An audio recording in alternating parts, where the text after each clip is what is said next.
السلام علیکم ورحمۃ اللہ وبرکاتہ۔ الحمد للہ رب العالمین والعاقبۃ للمتقین والصلاۃ والسلام علی سید المرسلین وعلی آلہ واصحابہ اجمعین ومن تبعہم بإحسان الی یوم الدین، اما بعد۔ میرے تمام دینی اور اسلامی بھائیوں،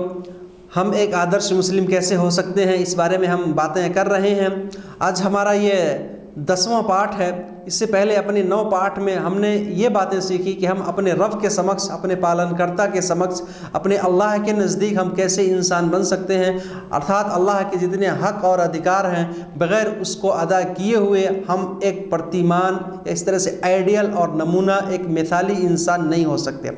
اب یہاں سے ہمارا یہ دوسرا اسٹیپ شروع ہو رہا ہے، دوسرا چرن، جس میں ہم یہ باتیں سیکھیں گے کہ اب بذات خود ہمارا کیا ہمارے اوپر ادھیکار ہے، ارتھات ہمارے شریر کا، ہمارے جسم کا، ہمارے جسم میں جتنے بھی انگ اور بھاگ ہیں، ہماری جان کا، ہمارے آتما کا، ہمارے ہردے کا، ہمارے اوپر کیا حق اور ادھیکار ہے۔ انشاءاللہ یہاں سے ہم یہ باتیں سیکھیں گے۔ میرے بھائیوں، اسلام دھرم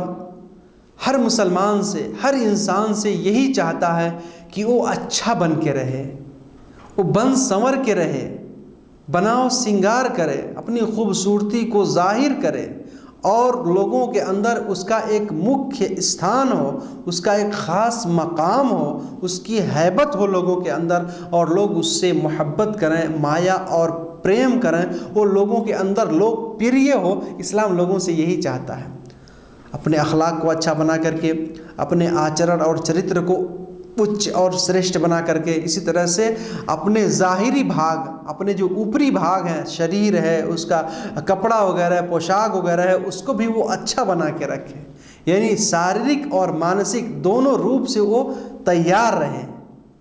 تب وہ جو ہے اچھا اور کامیاب انسان ہوگا۔ میرے بھائیوں، رسول صلی اللہ علیہ وسلم ہم کو اپنا جسم اور اسی طرح سے اپنے اندر کی جو یعنی ہردے ہمارا ہے، ہمارا دل ہے، دونوں کو صاف اور پوتر رکھنے کی طرف پریرنا دیتے تھے اور اس کا آدیش دیا کرتے تھے۔ چنانچہ ایک حدیث کے اندر ہے، رسول صلی اللہ علیہ وسلم اپنے ساتھیوں کے ساتھ اپنے سفر سے، ایک یاترا سے واپس لوٹ رہے تھے اور مدینہ کی طرف جا رہے تھے، تو آپ نے لوگوں کو روک کے کہا کہ بھائی دیکھو، تم اپنے گھر میں جا رہے ہو، لہٰذا تم جو ہے اپنے سواریوں کو ٹھیک کر لو، سب کچھ درست کر لو، اور اسی طرح سے اپنے لباس جو ہے، تمہارے کپڑے، تمہارے پوشاک ہیں، اس کو بھی تھوڑا اچھا کر لو اور بہترین طریقے سے پہن لو، اس وجہ سے کہ تم اپنے گھروں میں جا رہے ہو، اور میں چاہتا ہوں کہ جب تم لوگوں میں جاؤ تو لوگ تمہیں دیکھ کر خوش ہو جائیں، تمہارا ایک مقام ہو، تمہارا ایک استھان ہو لوگوں کے اندر۔ تو اس وجہ سے رسول اکرم صلی اللہ علیہ وسلم جو ہے لوگوں کو پریرنا دیتے تھے اور اس طرح سے لوگوں کی رہنمائی کرتے تھے۔ فرمایا کہ اللہ تعالیٰ برے انسان کو پسند نہیں کرتا ہے، تو ہم ہر جگہ اچھا بن کے رہیں، اندر سے بھی اور باہر سے، ہر جگہ ہم اچھا بن کے رہیں، ہر طرح سے ہم ایک کامیاب انسان بن کر رہیں۔ اسلام ہم سے یہی چاہتا ہے اور ایک مسلمان کی یہی شان اور پہچان ہے۔ چنانچہ ہمارے جسم کا ہمارے اوپر بہت ہی حق اور ادھیکار ہے۔ عبداللہ ابن عمرو بن العاص رضی اللہ عنہما، وہ برابر روزہ رکھتے تھے، اسی طرح سے نمازیں پڑھتے تھے برابر، کبھی بھی روزہ افطار نہیں، یعنی روزانہ روزہ رکھتے تھے۔ روزہ رکھنا تو اچھی عبادت ہے، روزہ رکھنے سے ثواب بھی ملے گا، لیکن رسول اکرم صلی اللہ علیہ وسلم کو جب اس کی خبر ملی تو آپ صلی اللہ علیہ وسلم نے ان سے پوچھا اور کہا کہ مجھے یہ سوچنا ملی ہے کہ آپ روزہ رکھتے ہیں، روزانہ روزہ رکھتے ہیں؟ کہا اللہ کے رسول، ہاں میں روزانہ روزہ رکھتا ہوں۔ کہا نہیں، ایسا مت کرو، بلکہ روزہ بھی رکھو اور افطار بھی کرو، یعنی دن کے اندر کھانا بھی کھاؤ اور روزے بھی رکھو، نمازیں بھی پڑھو اور سو بھی جاؤ، آرام بھی کرو۔ کیوں؟ رسول اکرم صلی اللہ علیہ وسلم نے ارشاد فرمایا وَإِنَّ لِجَسَدِكَ عَلَيْكَ حَقًّا، کیونکہ تمہارے جسم کا، تمہارے شریر کا تمہارے اوپر حق ہے، ادھیکار ہے، اس کو حق دینا پڑے گا۔ وَإِنَّ لِعَيْنِكَ عَلَيْكَ حَقًّا، تمہاری آنکھوں کا تمہارے اوپر حق اور ادھیکار ہے۔ رسول صلی اللہ علیہ وسلم نے کیا فرمایا کہ آنکھ کو ہمیں حق دینا پڑے گا، اس کو سونے کے لیے ریسٹ دینا پڑے گا، اور فرمایا وَإِنَّ لِزَوْجِكَ عَلَيْكَ حَقًّا، تمہاری بیوی کا بھی تمہارے اوپر حق اور ادھیکار ہے، اس کو بھی حق اور ادھیکار دینا پڑے گا۔ میرے بھائیو، ایسا ہرگز نہیں کہ انسان اللہ کی عبادت میں اتنا مگن ہو جائے کہ وہ اپنے جسم کی پرواہ نہ کرے اور بیمار ہو جائے، ایسا اللہ تعالیٰ نہیں چاہتا ہے۔ اسی طرح سے ایک آدمی ایک دم ایکانت میں جا کے ایکاگر ہو کے وہ اللہ کی عبادت شروع کر دے، سادھو بن جائے، بیوی بچوں سے کوئی مطلب ہی نہ ہو، اسلام ایسا نہیں چاہتا ہے، بلکہ بیوی کا ہمارے اوپر حق ہے، اس طرح سے وَإِنَّ لِزَوْرِكَ عَلَيْكَ حَقًّا، جو اڑوس پڑوس کے لوگ ہیں، جو پریوار، جو سماج کے لوگ ہیں، جو تم سے کچھ چاہتے ہیں، ان کا بھی تمہارے اوپر حق ہے کہ تم ان کو وقت دو، ان کو سمجھ دو، ان سے باتیں کرو، لیکن بے ارتھ کی باتیں نہیں، فالتو بکواس نہیں، اچھے کام، اچھے باتوں میں ہم ایک دوسرے کا ساتھ دیں گے۔ اور اسلام ہم سے یہی چاہتا ہے کہ سارے لوگوں کا ہمارے اوپر حق ہے، ان کے حقوق کو بھی، ان کے ادھیکار کو بھی ہم ادا کریں، اور اس طرح سے جو ہے ہم اللہ کی عبادت بھی کریں، اللہ کی عبادت بھی کریں۔ پتہ کیا چلا کہ ہم کو اللہ کی عبادت کے ساتھ ساتھ اپنے جسم کا بھی خیال رکھنا پڑے گا، اپنے شریر کا بھی خیال رکھنا پڑے گا، کہیں ہم کمزور نہ ہو جائیں، بیمار نہ ہو جائیں۔ اللہ تبارک و تعالیٰ ارشاد فرماتا ہے وَكُلُوا وَاشْرَبُوا وَلَا تُسْرِفُوا إِنَّهُ لَا يُحِبُّ الْمُسْرِفِينَ، کہ تم لوگ کھاؤ پیو لیکن اسراف نہ کرو، ویسٹ مت کرو، کوئی بھی چیز فالتو مت پھینکو، اپویہ نہ کرو، فضول خرچی نہ کرو۔ کیوں؟ کیونکہ اللہ تعالیٰ فضول خرچی کرنے والے کو پسند نہیں کرتا۔ جو ویسٹ سامان وغیرہ برباد کر دیتے ہیں، فضول خرچی کرتے ہیں، اللہ تعالیٰ ان کو پسند نہیں فرماتا ہے۔ میرے بھائیو، اسی وجہ سے جو ہے ہم کو ہر چیز میں سنتولت ماترا میں مدھیہ کرم اختیار کرنا پڑے گا، اور کھانے میں، پینے میں، ہر قسم کی چیزوں میں اللہ کی عبادت میں جو ہے ہم ایک اچھے طریقے پہ چلیں تاکہ ہم سے کوئی نقصان نہ ہونے پائے، اور ہم اپنے آپ کو گھاٹے میں نہ ڈالیں، اپنے آپ کو بیمار نہ کر لیں، یا اس طرح سے اپنے آپ کو ہم برباد نہ کر لیں۔ ایسا ہم کو ہرگز نہیں ہونا چاہیے، اور اپنے کھانے پینے میں ہر طرح سے ہم کو اچھی طرح سے دھیان دینا پڑے گا۔ ہمارا جسم جو ہے، ہمارا پیٹ جو ہے، ترمذی کی حدیث میں ہے، رسول اکرم صلی اللہ علیہ وسلم نے ارشاد فرمایا کہ انسان جو کچھ بھی کھاتا ہے اور جمع کرتا ہے، یعنی یہ پیٹ جو ہے ایک پلیٹ کی طرح سے ہے، اور اس کے اندر انسان جو ہے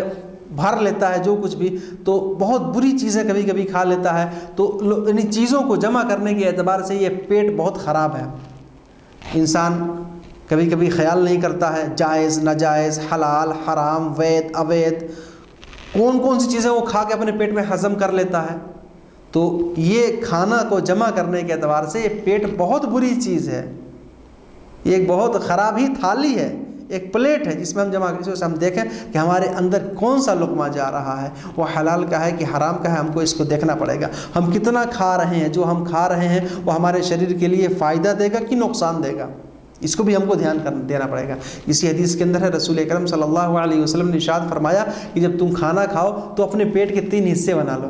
ہم تو ابھی تک سنتے آئے تھے کہ حدیث کے ترمذی کی حدیث میں ہے کہ تم اپنے پیٹ کے 3 حصے بنا لو، ایک حصہ کھانا کے لیے، ایک حصہ پانی کے لیے، اور ایک حصہ سانس لینے کے لیے۔ میرے بھائیو، اور آج کے ڈاکٹر بھی یہی کہتے ہیں کہ آدمی کم کھائے گا، حساب سے کھائے گا تو بیمار نہیں ہوگا، زیادہ کھا لے گا، غلط چیزیں کھا لے گا تو بیمار پڑ جائے گا، اس کا پیٹ خراب ہوگا، اس کا پورا شریر خراب ہو جائے گا۔ حضرت عمر رضی اللہ تعالیٰ عنہ کہتے ہیں کہ خوب زیادہ کھانا نہ کھاؤ،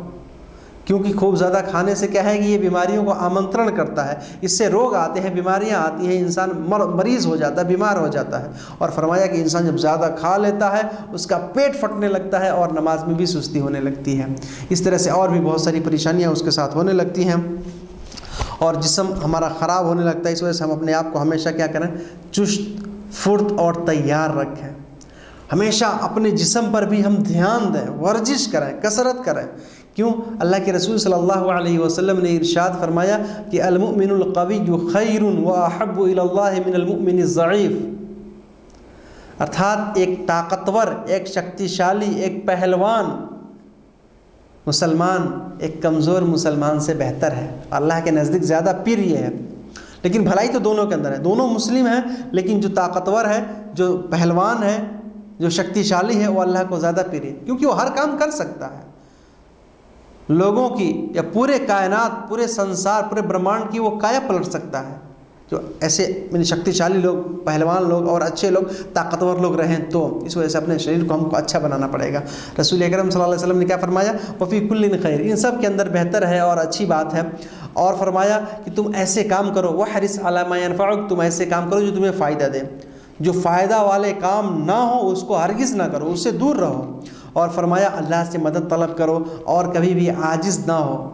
سستی اور کاہلی نہ کرو، بلکہ نیک کام میں آگے بڑھتے رہو، اللہ سے مدد طلب کرتے رہو، برے کام سے دور ہوتے رہو، اور فرمایا وَإِنْ أَصَابَكَ شَيْءٌ فَلَا تَقُلْ لَوْ أَنِّي فَعَلْتُ كَانَ كَذَا وَكَذَا۔ رسول صلی اللہ علیہ وسلم نے ایک بڑی پیاری بات بتائی، صحیح مسلم کی حدیث میں ہے کہ اگر تمہیں کوئی پریشانی آ جائے، کوئی مصیبت آ جائے، کوئی دشواری آ جائے، کوئی کشٹ آ جائے،